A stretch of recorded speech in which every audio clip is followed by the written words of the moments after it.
Sir, தமிழ்நாட்டில் ஒரு 10க்கும் மேற்பட்ட பத்திரிகையாளர்கள், நாங்கள் நடுநிலையான பத்திரிகையாளர்கள், நேர்மையான பத்திரிகையாளர்கள், நாங்கள் சீனியர் பத்திரிகையாளர்கள், நாங்கள் பல தேர்தலை பார்த்துருக்கிறோம், பல தலைவர்களை பார்த்துருக்கோம், எங்களுக்கு தெரியும் இதுதான் நடக்கும், இப்படி தான் நடக்கும், இப்படி ஒரு 10க்கும் மேற்பட்ட தமிழகத்தைச் சேர்ந்த பத்திரிகையாளர்கள் பேசிகிட்டே இருக்கிறாங்க. யூடியூப்பில் பேசுகிறாங்க, சோஷியல் மீடியாவில் பேசுகிறாங்க, டிவியில் பேசுகிறாங்க, விவாத மேடையில் பேசுகிறாங்க. எப்போ பார்த்தாலும் பாரதிய ஜனதா கட்சி, பிரைம் மினிஸ்டர் நரேந்திர மோடி, தமிழகத்தினுடைய பாஜக மாநிலத்தில் திரு அண்ணாமலை இதை பற்றி தான் பேசுவாங்க, எதிர்த்து தான் பேசுவாங்க. மோடி காலையில் ஒன்று பேசுகிறாரு, நேற்று ஒன்று பேசுகிறாரு, இன்று ஒன்று பேசுகிறாரு.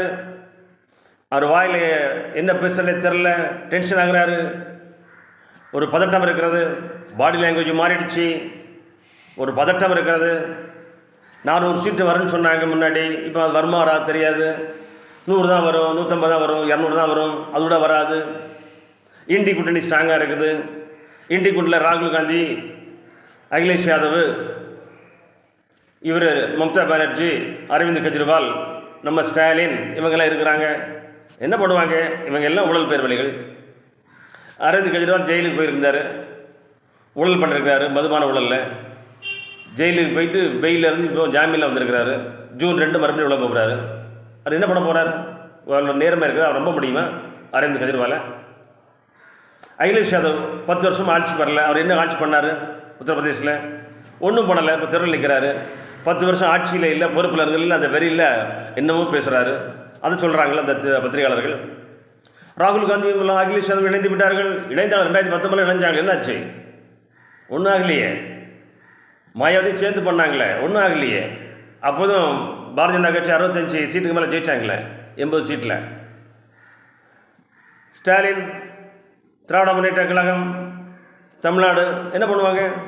39 போட்டிடுறாங்க, 7 சீட்டு வர போகிறாங்க, 20 சீட்டும் ஜெயிக்க போகிறாங்க. ஆண்டு கொண்டு இருக்கின்ற திராவிட மாடல் ஆட்சி எவ்வளோ ஜெயிக்க போகிறது? ஒரு 15 to 20 சீட்டும் ஜெயிக்க போகிறாங்க. அவங்களுக்கு ஜெயிக்க வாய்ப்பு இல்லை. இந்த பத்திரிகையாளர்கள் ஒரு பதற்றத்தை ஏற்படுத்துகிறார்கள். தமிழக மக்களில் ஒரு எதிர்மறையான சிந்தனையை உருவாக்குகிறார்கள். எப்பொழுது பார்த்தாலும் இவர்கள் பேசுவது ஏற்புடையதல்ல. பாரதிய ஜனதா கட்சி 2024 நடைபெற்ற பாராளுமன்றத்தில் 400 சீட்டுக்கு மேலே வந்துட்டால் இவங்க நிலைமை என்ன ஆகுது? எனக்கு பயமாக இருக்குது. ஓடி போயிடுவாங்களா, அல்லது சூசைட் பண்ணுவாங்களா, அல்லது செத்து போயிடுவாங்களா, அல்லது கூவாத்தில் போய் முங்கிடுவாங்களா? ஜூன் 4 பாராளுமன்ற தேர்தலுடைய ரிசல்ட் வருது. அதில் 11 மணிக்கு பிறகு இந்த சீனியர் பத்திரிகையாளர் சொல்கிறாங்களே, பாஜக கூட்டணி, தேசிய ஜனநாயக கூட்டணி 150 தான் வரும், 200 பேசிகிட்டு இருக்காங்களே, இவங்கெல்லாம் என்ன சொல்லுவாங்க? என்ன பண்ணுவாங்க? ஓடி போயிடுவாங்களா தமிழ்நாட்டை விட்டு? அல்ல இந்தியா விட்டு ஓடி போயிடுவாங்களா?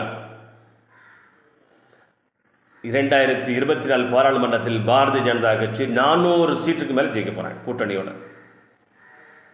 450 வரும், 450 வர வாய்ப்பு இருக்குது. 2024 பாஜக 450 என்றால் 2026 தமிழகத்தில் நடைபெறுகின்ற சட்டமன்ற பொதுத் தேர்தலில், அண்ணாமலை தலைமையில் நடைபெறுகின்ற சட்டமன்ற தேர்தலில் தமிழகத்தில் பாரதிய ஜனதா கட்சி 150+ வரும். பத்திரிகையாளர்களை, பொய் பத்திரிகையாளர்களை, சொம்பு தூக்குகின்ற பத்திரிகையாளர்களை, திராவிட முன்னேற்ற கழகத்தினுடைய பத்திரிகையாளர்களை, எடுபடிகளை, காங்கிரஸோட எடுபடிகளை நீங்கள் காசுக்கு வேலை செய்கிறீங்க. உங்களுடைய நேர்மை கேள்விக்குறியாகும். ஒரு நாட்டில் ஒரு 4 தூணில் ஊடகம் ஒரு தூண் என்றால், ஊடகம் ஒரு கட்சியை சார்ந்திருக்கிறது, ஒரு நபரை சார்ந்திருக்கிறது. தமிழகத்தில் இருக்கின்ற தொலைக்காட்சியை பாருங்கள், அதனுடைய உரிமையாளரை பாருங்கள், அவர் எந்த கட்சியை சேர்ந்தவர், எந்த கட்சியினுடைய இந்த சேனல் சொல்லுங்கள். நேர்மையான கட்சி, நேர்மையான சேனல் தமிழ்நாட்டில் எத்தனை இருக்குது? இந்த பத்திரிகையாளர்களும் இவர்கள் நேர்மை கேள்விக்குரியார். உண்மையை பேசுவதில்லை. இவர் இதை சொன்னார், இவர் இதை சொன்னார். மக்களை நீங்கள் ஒரு முடிவெடுங்கள். இதை இவர்கள் சொல்லி, இதில் ஒரு சாயம் பூசி, இதில் ஒரு மாற்று கருத்தை கொண்டாக்கி, இதை ஒரு எதிர்ப்பு கொண்டு வாக்கி கொடுக்கிறார். பாரத பிரதமர் கடந்த 10 ஆண்டுகளாக ப்ரெஸ் மீட் கொடுக்கல, பேட்டி கொடுக்கலங்கிறார். 2 வாரத்துக்கு முன்னாடியா ப்ரெஸ் மீட் கொடுத்தாரு? தினத்தந்தி தொலைக்காட்சிக்கு ப்ரெஸ் மீட் கொடுத்தாரா பிரதமர்? அதை தொடர்ந்து தினமலர் பேப்பருக்கு ப்ரெஸ் மீட் கொடுத்தாரா? தமிழ்நாட்டுக்கு 2 ஊடகங்களுக்கு 2 செய்தி நிறுவனங்களுக்கு பேட்டி கொடுத்துருக்கிறார். ஹிந்தியில் பேட்டி கொடுக்குறார், இங்கிலீஷில் பேட்டி கொடுக்குறார். பேட்டி கொடுக்கலாங்கிறாங்க.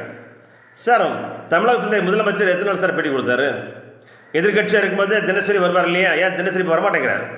எலெக்ஷன் முடிஞ்சு கொடைக்கானல் அரசுக்கு போயிட்டார், ஓய்வுக்கு போயிட்டார். அவருடைய மகன், அவருடைய விளையாட்டுத்துறை அமைச்சர் லண்டனுக்கு போயிட்டார். ராசா லண்டனுக்கு போயிட்டாங்க. திமுககாரங்க எல்லாருமே எலெக்ஷன் முடிஞ்ச உடனே ஓய்வுக்காக கூல் பிரதேசம் வெளிநாடுகளுக்கு சென்று ஓய்வு எடுக்க போயிட்டாங்க. ஆனால் தமிழகத்தைச் சேர்ந்த பாரதிய ஜனதா தலைவர்களும் தேசிய தலைவர்களும் தேர்தல் களத்தில் நின்று போராடி கொண்டிருக்கிறார்கள். திராவிட முன்னேற்ற கழகம் ஏன் மற்ற மாநிலங்களில் போய் பிரச்சாரம் பண்ண போகல? ஏன் போனால் திருப்பி அடிச்சுடுவாங்க. இண்டி கூட்டணி மொத்தம் வாஷ் அவுட் ஆகிடும். இண்டி கூட்டணி மொத்தமாக வாஷ் அவுட் ஆகிடும். ராகுலுக்கோட வயசோட கம்மியான சீட் தான் ஜெயிக்க போகிறதாக தகவல் வந்துவிட்டு இருக்கு. சார், ஜூன் 4ஆம் தேதி 11 மணிக்கு பாரதிய ஜனதா கூட்டணி 400 இடங்களுக்கு மேல் வெற்றி பெற்று வெற்றி விளிம்பை நோக்கி வெற்றியை நோக்கி சென்று கொண்டிருக்கிறது. அப்படிங்கும்போது தமிழகத்தில் இருக்கின்ற இந்த மூத்த பத்திரிகையாளர்கள், ஒன் சைட் பத்திரிகையாளர்கள், காசு வாங்கிட்டு பேசுகின்ற பத்திரிகையாளர்கள், யூடியூப் சேனலுக்கு காசு வாங்கி கொண்டு பேசுகின்ற பத்திரிகையாளர்கள், இவங்க எல்லாம் சென்னையில் இருப்பாங்களா, அல்லது கூவாத்தில் குதிச்சிருவாங்களா, அல்லது தமிழ்நாடை விட்டு ஓடி போயிடுவாங்களா, அல்லது இந்தியா விட்டு ஓடி போயிடுவாங்களா? சொல்லுங்கள். பத்திரிகையாளர்கள் நேர்மையாக கடைப்பிடிப்பதில்லை. நேர்மையாக கடைப்பிடிக்க கற்றுக்கொள்ளுங்கள். செய்தியை சொல்லுங்கள். மக்களுக்கு நீங்கள் செய்தியை சொல்லுங்கள். உண்மையான செய்தியை சொல்லுங்கள். உங்களுக்கு வேண்டிய செய்தியை மட்டும் நீங்கள் ஃப்ளாஷ் நியூஸாகவும் பிரேக் நியூஸாக போடுறீங்க. பிரைம் மினிஸ்டர் பேட்டி கொடுக்குறாரு. நீங்கள் என்ன சொல்கிறீங்க? பிரைம் மினிஸ்டர் எதிர்கட்சியாக இருக்கும்போது நீங்கள் வளர்த்து விட்டதே, எதிர்கட்சியாக இருக்கும்போது நீங்கள் வளர்த்து விட்டீங்க. பிரைம் மினிஸ்டர் என்ன சொல்கிறாரு?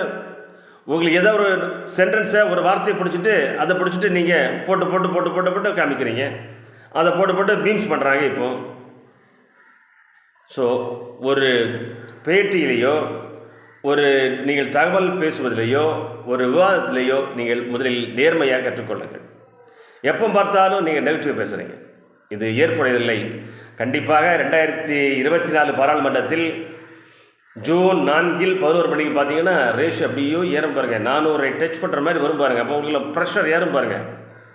எனக்கு என்னவோ நீங்கள் ஓடி போயிடுவீங்கன்னு நினைக்கிறேன். அல்லது நம்ம கூவாத்தில் போய் மூழ்கிடுவீங்க. வாயை அடமானம் வைக்கிறீர்கள். வாயை விற்று விடாதீர்கள். 400 சீட்டுக்கு மேலே போயிடுச்சுன்னா இந்த மூத்த பத்திரிகையாளர்களே நீங்கள் என்ன பண்ணுவீங்க? அறிவாலயத்தில் போய் சரண்டர் ஆகிடுவீங்களா? அல்லது சத்தியமூர்த்தி போரில் போய் படுத்துக்குவீங்களா? நேர்மையாக பேச கற்றுங்க ஐயா. எப்போ பார்த்தாலும் நெகட்டிவாக பேசுவீங்க. தேர்தல் அறிக்கையில் சொல்லியிருக்குது. எது? காங்கிரஸுடைய தேர்தல் இருக்கிறவனுடைய பொருளை எடுத்து இல்லாத கொடுப்பேன்னு சொல்லியிருக்காங்க. அதனுடைய அர்த்தம் என்ன? தாலியை பிடிக்கணும்னு அர்த்தம். 2 மாடு இருந்தால் 1 மாட்டை பிடிக்கணும்னு அர்த்தம். என்ன மதிங்க அதுக்கு? இடம் ஒதுக்கி கொடுப்பேன்னு சொல்கிறாங்க. சிறுபான்மையினர் பேசிகிட்டு இருக்கிறீங்க. சிறுபான்மை மட்டும் இந்த இந்தியாவில் இருந்தால் போதுமா? சிறுபான்மை மட்டும் தான் மாட்டில் வளர்த்தா போதுமா? திராவிட முன்னேற்ற கழகமும் காங்கிரஸும் இது சிறுபான்மையினுடைய ஆட்சி, இது இஸ்லாமிய மக்களுக்கான ஆட்சி, இது கிறிஸ்தவ மக்களுக்கான ஆட்சி, உங்களால் உருவாக்கப்பட்ட ஆட்சி. உங்களால் உருவாக்கப்பட்ட ஆட்சியை தான் செய்து கொண்டு இருக்கிறோம். உறுதுணையாக இருக்கிறோம். உங்களை விட்டு கொடுக்க மாட்டோம். உங்களுக்காக பாடுபடுவோம். நீங்கள் என்னைக்காவது மெஜாரிட்டிக்காக பேசிருக்கீங்களா? எப்பொழுதும் மைனாரிட்டி அரசு, மைனாரிட்டியுடைய கட்சியும் அதுதான், மைனாரிட்டி அரசும் அப்படி தான். நீங்கள் இஸ்லாமியர்களுடைய கிறிஸ்தவருடைய மொத்தமாக ஓட்டு வாங்கினதை நீங்கள் பேசிகிட்டு இருக்கிறீங்க. எப்போ பார்த்தாலும் மைனாரிட்டி. இது உங்களுக்கு தேவையா? திராவிட முன்னேற்றம் பேசுவது என்றால், காங்கிரஸ் பேசுவது என்றால், இந்த பத்திரிகையாளர்கள் அதைத்தான் பேசுகிறார்கள்.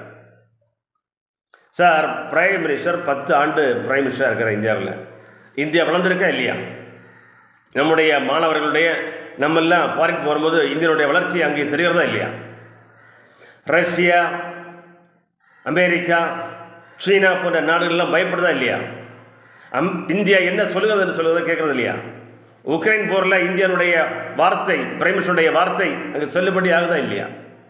புட்டின் பேசுகிறாரா இல்லையா? ஜோ பைடன் பேசுகிறாரா இல்லையா? பாகிஸ்தான் அரண்டு போய் நிற்குதா இல்லையா? இது யார் காரணம்? 10 வருஷம் பிரைம் மினிஸ்டர். சார் ஊழல் இருக்கா சார் தமிழ்நாட்டில்? இந்தியாவில் ஊழல் இருக்குதா? 10 வருஷம் 2004 முதல் 2014 தினசரி ஒரு ஊழல் வந்துடுது. டாக்டர் மன்மோகன் சிங் பிரைம் மினிஸ்டர் இருக்கும்போது தினம் ஒரு ஊழல் வந்தது. அதுலாம் கண்ண தெரியாதா? திரு டாக்டர் மன்மோகன் சிங் ஏதாவது ப்ரெஸ் மீட் கொடுத்தாரா? இதை பத்திரிகையில் சந்தித்தாரா? சார் அவர் பேசவும் தெரியாது, சிரிக்கவும் தெரியாது சார். அவர் ஒரு பொம்மை மாதிரியாக இருந்து கொண்டிருந்தார். காங்கிரஸ் கட்சியினுடைய அன்றைய தலைவராக இருந்த திருமதி சோனியா காந்தி அவர்கள் ரிமோட் கண்ட்ரோல் மூலம் மன்மோகன் சிங்கை ஆட்டிக்கொண்டிருந்தார். அவர் அதை ஒழுங்காக செயல்பட்டாரா? மன்மோகன் சிங் ஒரு பொம்மையாக இருந்தது காரணம் அன்றைய காங்கிரஸ். அவரை போல இருக்கு சொல்றீங்களா சார்? பிரைம் மினிஸ்டர் சும்மா சிங்கம் மாதிரி இந்தியாவுடைய வளர்ச்சிக்காக பாடுபடுகிறவர். ஒரு ஊழல் குற்றச்சாட்டு உங்களால் சொல்ல முடியாது.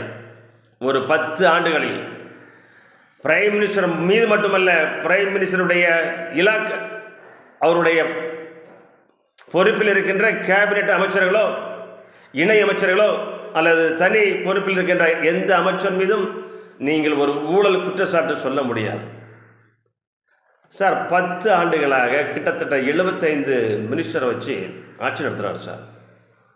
யார் எங்கே எப்படி போனாலும் கண்காணிக்கிறார் சார். கண்காணிக்கலாம் ஆட்சி நடத்த முடியாது, நேர்மையான ஆட்சி கொடுக்க முடியாது. ஊழல் குறைஞ்சிருக்கு சார், ஊழல் குறைஞ்சிருக்கு சார். முன்பு இதற்கெல்லாமே ஊழல், இப்பொழுது ஊழலே குறைஞ்சிருக்கு சார். பயப்படுறாங்க சார், அதிகாரிகள் பயப்படுகிறார்கள், கைதாயிடும் என்று அவர்கள் ஒரு பயம் வந்திருக்கிறது. டெல்லியிலும் அப்படித்தான், மற்ற மாநிலத்திலும் பிரைம் மினிஸ்டரை காத்தால் பயப்படுகிறார்கள். ஏன்? நேர்மை, துணிவு, துணிச்சல், தேசப்பற்று. இதனால் அவர் நேர்மையாக இருப்பது உங்களுக்கு பிடிக்க மாட்டேங்கிறது.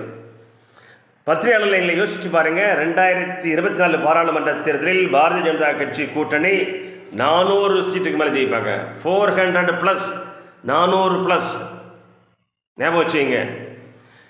ஜூன் 4 11 மணி அளவில், காலை 11 மணி அளவில் நீங்கள் எங்கே இருப்பீர்கள்? உங்கள் முகம் பேங்கில் அடமானம் வச்சு விடுவீர்களா?